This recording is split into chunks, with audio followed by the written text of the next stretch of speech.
the Śāṅkhya philosophers, the atheistic Śāṅkhya philosophers, back in the Vedic days, and were actually pre-Vedic days, because the Śāṅkhya philosophy was originated by a person who lived in the worlds of the demigods. The materialistic Śāṅkhya. I'm not talking about Kapila Dev, the incarnation of Krishna, his Śāṅkhya. I'm talking about the false Kapila. He came from the planet? Yeah. Yeah. When did it happen?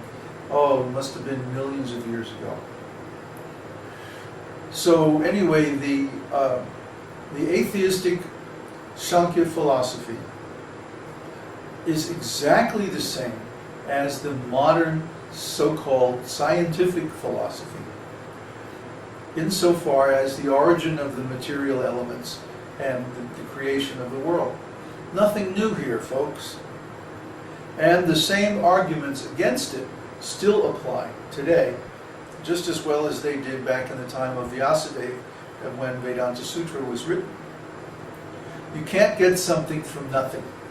And you certainly can't get a complicated, dynamic machine like the material world without a great deal of planning, an intelligent designer, and an extraordinary amount of power to enforce and maintain the laws of the material world.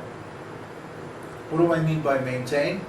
Well, consider if you take your car and you just park it out in the woods someplace for a couple of years and then you come back. Is your car going to work? Probably not.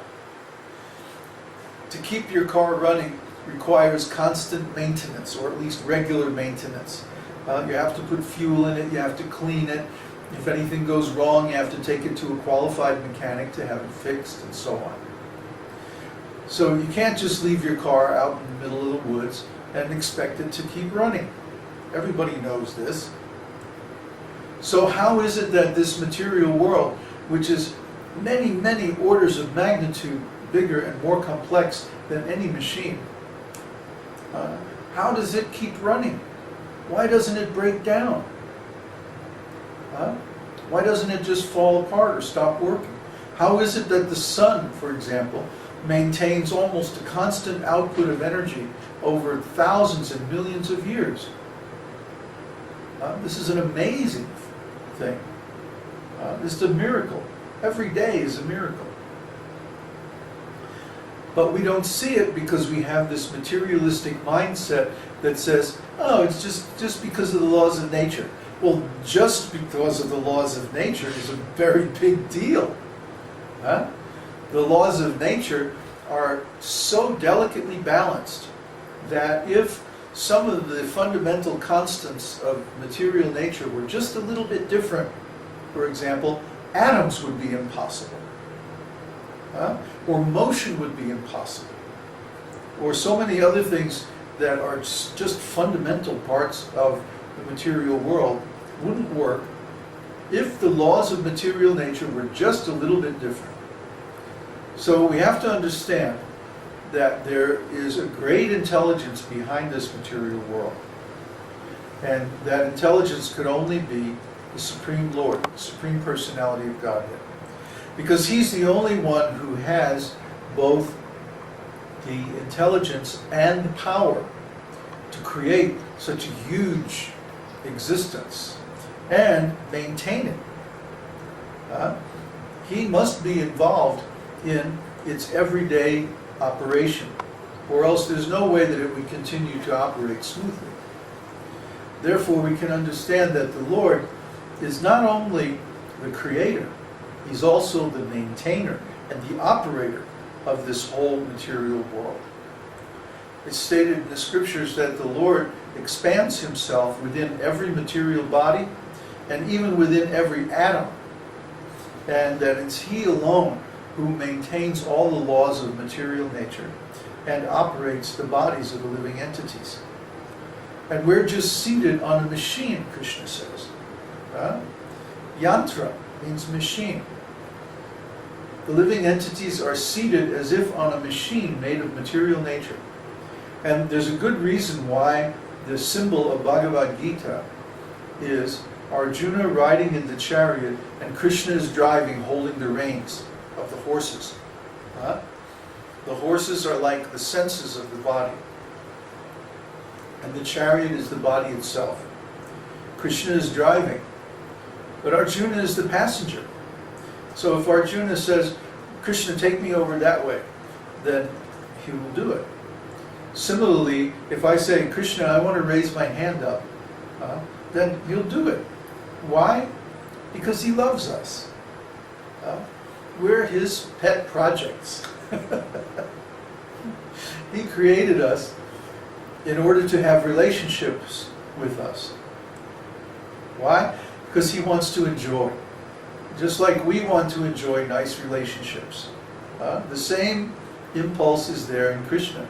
We're just little expansions, separated expansions. It's called Vedānta-sūtra. Vedānta-sūtra means separated expansions. So we're separated expansions of the Lord in the same way that, for example, the other personalities of Godhead like Balaram, Mahavishnu, and Sankarshan, and so forth, are Śāṅkhya, or integrated expansions. Śāṅkhya are the different personalities of Godhead, like the lords of the Vaikuntha world and the Purusha incarnations in the material universe. But we're also expansions of God, because after all, God is the source of everything. So we are separated from Him, which means we have a separate individuality. And the thing about that is that the Lord never violates our individuality. He created us this way. So He's not going to break His own laws. So once we exist as an individual, Krishna always maintains us as an individual, which means we have our own free will. So we can choose whether to be in relationship with Krishna or to try to ignore Krishna and have a relationship with the material energy. Why is there so much chatter while we're discussing all this philosophy? No wonder they don't have good questions. Stop the chatter on the chat thing. Listen. And just listen for a while. Try to understand this philosophy. I feel like if I was a teacher lecturing to a room of students and they're all talking in the back of the room. Well, it's Krishna Bhakti said it would be black and white to consider that the methods of the scientists would be lying, cheating, deceit, and propaganda. So, Whatever. Anyway, let's try to concentrate on the material so that when it's time for discussion, we can ask good questions about it. Sometimes it's like, crowd control. Anyway, so all this theory is given in Vedānta-sūtra. Both the scriptural conclusions and the objections or the theories of other people who are trying to counteract the philosophy of the scriptures. And the interesting thing is, all these materialistic philosophies have one thing in common. They all say that matter can create itself. Why do you think they say like that? It's because they're all atheistic. They don't want to have anything to do with God. They want to have a relationship with God's material energy. They want to enjoy His material energy. But they don't want to worship Him. They don't want to serve Him. So they make up a theory that, you see, actually God isn't necessary for the creation. The matter can create itself. And that way there's no need for God. So we don't have to worry about God. God is irrelevant. Let's just enjoy the material world. Whoopee. So the biggest problem with this, of course, is that it's not true. It's a lie. It's a very self-serving lie to create the illusion that God is not involved with His creation.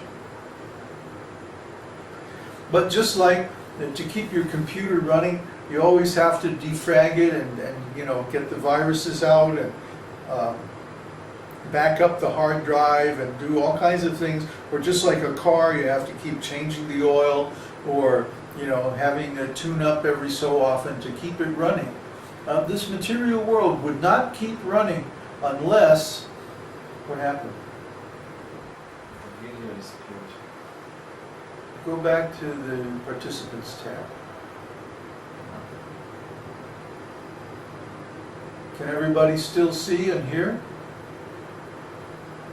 What is Uddhava doing? Can you all still hear?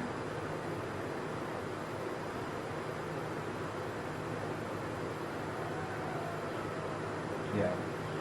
Okay. Somehow or other we're going on. Anyway, so many disturbances.